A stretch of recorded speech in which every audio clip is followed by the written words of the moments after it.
Біздегі Астрал сияқты қорқынышты аттракционда бір 11 жасар бала қараңғы жерді жарық қыламын деп зажигалкасын қосып еді, соңында ішіндегі адамдармен қосып бүкіл үлкен аттракцион жанып кетті. Ең жаманы, ертесіне жанып түгі қалмаған адамдарды әй манекен жанып кеткен ғой деп ойлаған екен.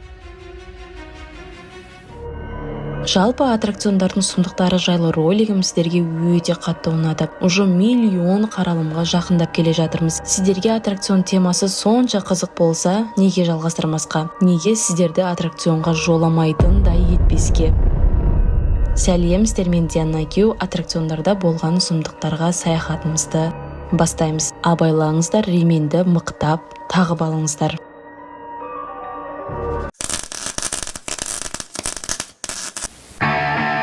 Introducing Top Thrill Dragster. Launch 0 to 120 miles per hour in less than 4 seconds. Free fall, break, stop. Go ahead, take a second to scream. 2021 жылдың август айында Америкадағы Драгстер атты аттракционда ұшып жатқан адаммен емес, ұшқысы келіп төменде кезегін күтіп отырған адаммен сұмдық трагедия болды. Бұл горка әлемдегі ең жылдам және ең биік горкалардың бірі болып саналған. Рейчел атты әйел көптеген адамдармен бірге горкаға ұшамын деп, горкаға уже мініп қойған адамдардың ұшып болғанын күтіп тұрған еді. Аттракцион қосылғанда пойыздың жолындағы бір темір бөлігі ұшып кетіп, тура Рейчелдің басына тиеді. Бұл ауыр темір денелі еркектің алақанымен бірдей болған. Горканы сразу тоқтатты да скорый келіп Рейчелді алып кетті. Рейчел 2 жыл дегенде әрең өзіне келіп паркты сотқа берді. Енді бейшара әйел өмірінің соңына дейін медициналық көмек алып жүрмесе, ары қарай өмір сүре алмайды екен. Ал ол үшін 5 миллиард теңге керек. Сомен ақыры осы уақытқа дейін 18 миллионнан көп адам ұшқан, 19 жылдан бері жұмыс істеп келе жатқан аттракцион мәңгіге жабылды. Son of Beast. Бұл да Америкадағы атақты ағаштан жасалған горкалардың бірі. Биіктігі 66 метрді құраған. Примерно 22 этаждық үй деп санай беріңіздер. И өте жылдам. Адамдардың бәрі мына үлкен айналатын жерін қатты жақсы көретін. Бұл горкада бір емес бірнеше қауіпті жағдайлар болған. Біріншісі, ағаш детальдардың бірі бұзылып, пойыз қимылдап кеткен. 20-дан көп адам жарақаттанған, көбісінің мойны сынып кеткен екен. Ешкім өлмеді, бірақ осы жағдайдан соң горканы толықтай жөндеп шықты. Әсіресе жаңағы айтқан айналатын жерді. Екінші сұмдық жағдай 2009 жылы болды. Бір әйел горкаға ұшқан соң басыма қан кетті деп жалобы жасады. Содан кейін ойбай тағы біреудің басына қан кетіп жүрмесін деп горканы бірер күндерге жауып тастап тағы да жөндейміз деп ойлап еді. Бірақ уже әбден ескірген горка деп әрі жөндеу қымбатқа түскен соң аттракционды толықтай бұзып тастады.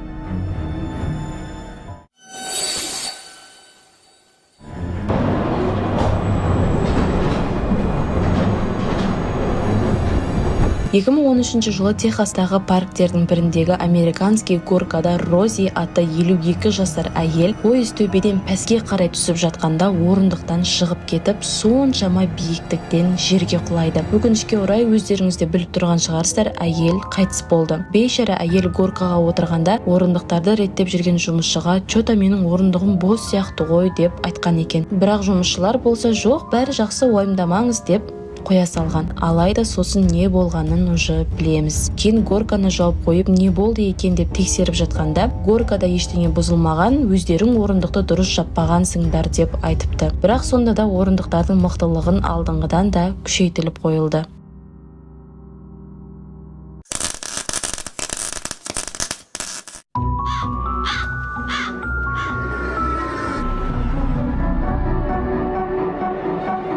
Join us.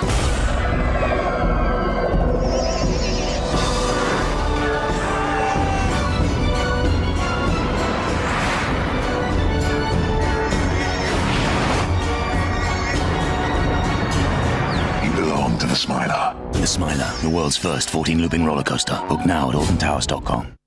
Рекламасы зор болып тұр, иә. Горкаға ұшқыларыңыз келіп кетпеді ме? Бірақ қазіргі айтатын оқиғадан соң даже жақындағыңыз да келмей қалады. Англиядағы бұл парктың 2013 жылы күшті леп тұрып ашылу салтанатын жасады. Көрінісі енді шынымен де күшті. Адамның миын алдау үшін түрлі жарық светтер мен түтін сияқты тура сіз басқа әлемге тап болғандай сезіну үшін түрлі эффекттерді қолданған. Енді 2015 жылы аттракцион күндегідей жұмысын жалғастырып жатыр еді. Негізі 4 пойыз болу керек. Бірақ сол күні ұшқысы келетін адамдар өте көп болған соң тағы бір пойыз қосылды. Бұл бірінші қате. Одан бөлек жылдамдықты да арттырды. Бұл екінші қате. Негізі 5-ші пойыз қосылған соң бәрін бір тексеріп алу үшін арнайы манекендерді горкаға салып, бір ұшырып алу керек еді. Алайда ерінді ме, кім білсін, жұмысшылар манекенсіз пустой горканы қосып жіберді. Соның кесірінен пойыз жолдың жартысында тоқтап қалды. Енді сол жақта пустой пойыз жолда тоқтап қалған. Ал жұмысшылар оған қарамай мына жақта адамдарды отырғызып горканы қосып жібереді. Енді ары қарай не болған уже түсініп тұрсыздар ғой. Өте қатты жылдамдықпен адамдар толған пойыз барып пустой пойызге соғысады.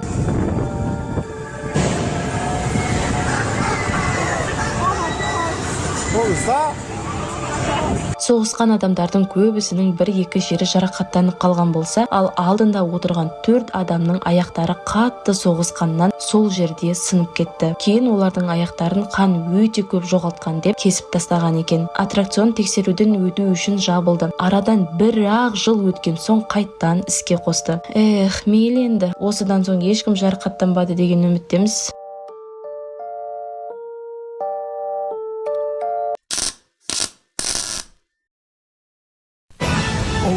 A new ride that is the tallest of its kind in the world. That soars to the top in a single bound, then blasts back down in a zero-gravity freefall. Superman, Tower of Power. Only at Six Flags over Texas. Супермен Тауэр атты аттракцион, яғни башня падения. Жаймен төбеге көтеріліп, бірден төменге қарай түсесіздер.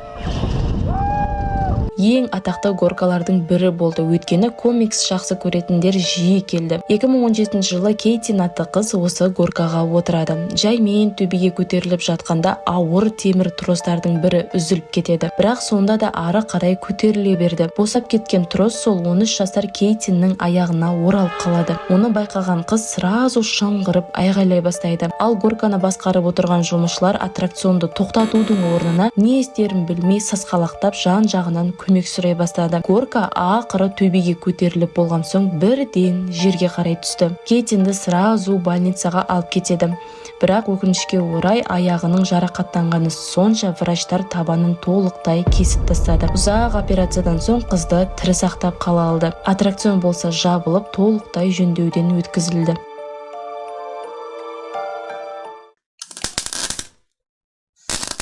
Dream World паркіндегі жасанды толқындармен домалақ горкада ары-бері жүзетін аттракцион. 6 адам отырады да жүзіп кетеді. Ешқандай да адамдарға қыстырып қоятын ремені орындығы жоқ семейный аттракцион еді. Дым да қауіпті емес деп саналынған. Кішкентай кезімде Ташкенттегі Диснейлендте мен де ұшқам. Шынымен де ешқандай да қауіптілігі жоқ еді.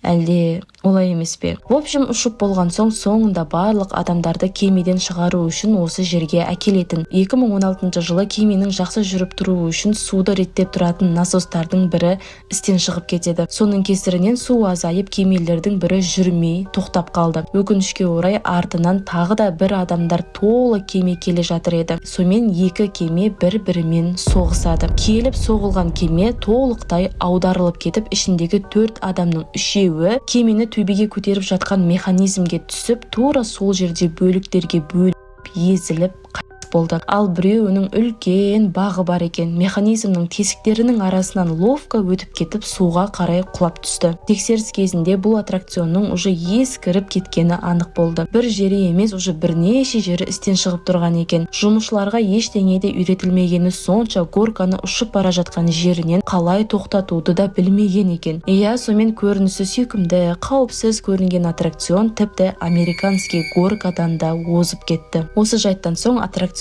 толықтай бұзып тастады.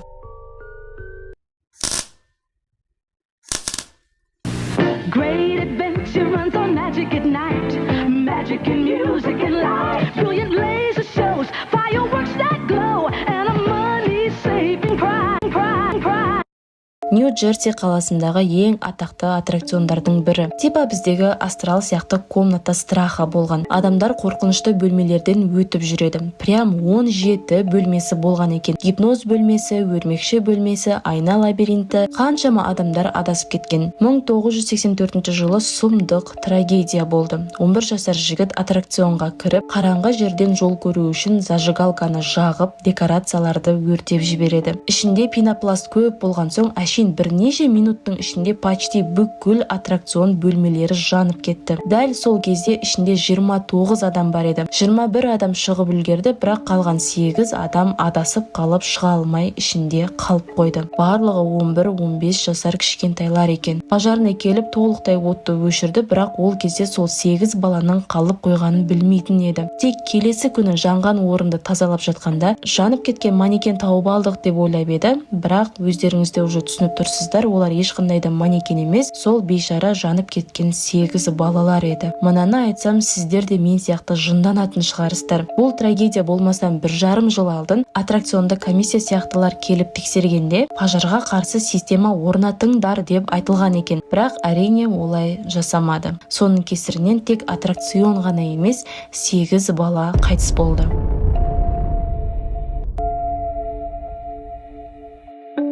Бейшара әшейін көңіл көтеріп демалу үшін паркке келген адамдар-ай. Bir жағынан ажалың келсе ештеңеге қарамайды дейді ғой. Ролик қызық болған болса, лайк басып, коммент жазып, каналға тіркеліп алуды ұмытпаңыздар. Ал сіздермен болған Диана Q, келесі роликте кездескенше.